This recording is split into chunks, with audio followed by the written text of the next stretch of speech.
Hello বন্ধুরা, সফটেকের পক্ষ থেকে আপনাদের সকলকে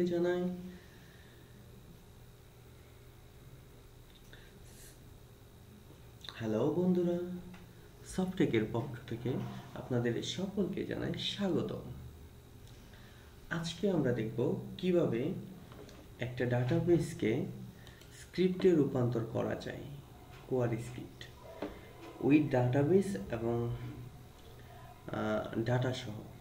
হ্যাঁ, অর্থাৎ হচ্ছে টেবিল এবং তার ডাটা সহ একটা ডাটাবেসকে কিভাবে সহজে স্ক্রিপ্টে রূপান্তর করা যায়। তো আমরা যে ডাটাবেসটাকে স্ক্রিপ্টে রূপান্তর করব, সেই ডাটাবেসটাকে প্রথমে সিলেক্ট করে রাইট ক্লিক করতে হবে।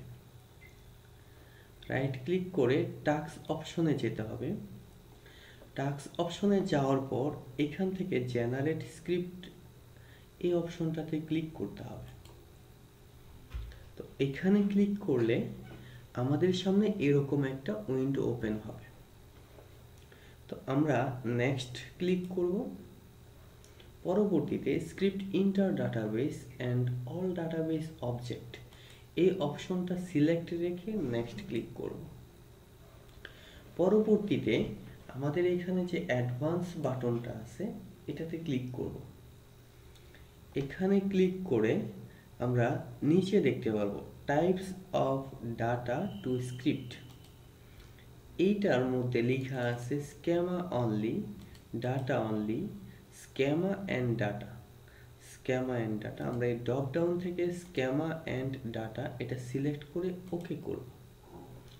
ওকে করে আমরা যে স্ক্রিপ্টটা রূপান্তর করতে যাচ্ছি, এটা কি নোটবুকে সেভ করতে চাচ্ছি, নাকি একটা ফাইল হিসেবে সেভ করতে চাচ্ছি, নাকি এটাকে ক্লিপবোর্ডে সেভ করতে পারছি। ক্লিপবোর্ডে সেভ করলে এটা ক্লিপবোর্ডে থেকে যাবে, আমরা পরবর্তীতে যে কোনো জায়গায় পেস্ট করতে পারব। অথবা একটা নতুন কোয়েরি উইন্ডো ওপেন করে সেখানে লিখতে যাচ্ছি। তো আমি সাধারণত হচ্ছে open in new query window এটা সিলেক্ট করে নেক্সট ক্লিক করি। তাহলে হয় কি এই স্ক্রিপ্টটা একটা নতুন কোয়েরি উইন্ডোতে ওপেন হয়, আমি চেক করে তারপর সেটা সেভ করি।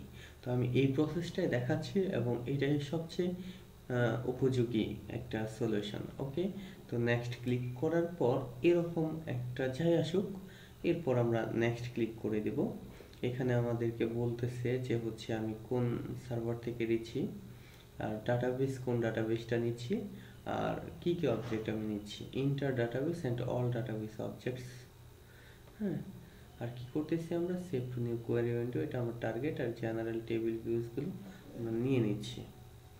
তো হচ্ছে এই নেক্সট ক্লিক করলে আমার এই যে ডাটাবেসটা আছে, এই ডাটাবেসের যে টেবিলগুলো আছে, সেই টেবিলগুলো যতগুলো ডাটা আছে সব একটা কোয়েরি উইন্ডোতে আমাকে কোয়েরি করে দিবে।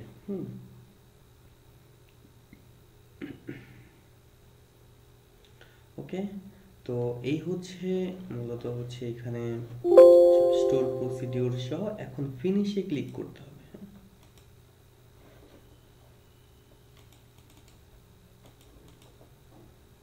Save two new query window হয়ে গেছে, ফিনিশ কাজ করতেছে না কেন? আচ্ছা, ওকে। এখন আমার এই ডাটাবেসটা ক্রিয়েট হয়ে গেছে। যেগুলো হচ্ছে এখানে প্রথমে হচ্ছে আমার কিছু করে দিচ্ছে, স্টোর প্রসিডিউর ছিল ডাটাবেসে, স্টোর প্রসিডিউরগুলো নিয়ে আসছে, টেবিল ক্রিয়েট করছে, স্টোর প্রসিডিউরগুলো ক্রিয়েট করছে।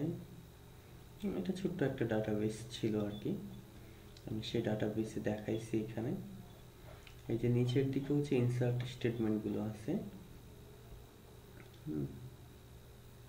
এই যে ইনসার্ট স্টেটমেন্টগুলো আছে, ইনসার্ট স্টেটমেন্ট আছে, স্টোর প্রসিডিউর আছে। সো জাস্ট এখন হচ্ছে আমি এটাকে সেভ করব। সেভ করার জন্য আমি এখানে করতে পারি হচ্ছে নাম দিলাম টেস্ট ডিবি। না, আমার কি নাম ছিল এটা, ডিবি প্রজেক্ট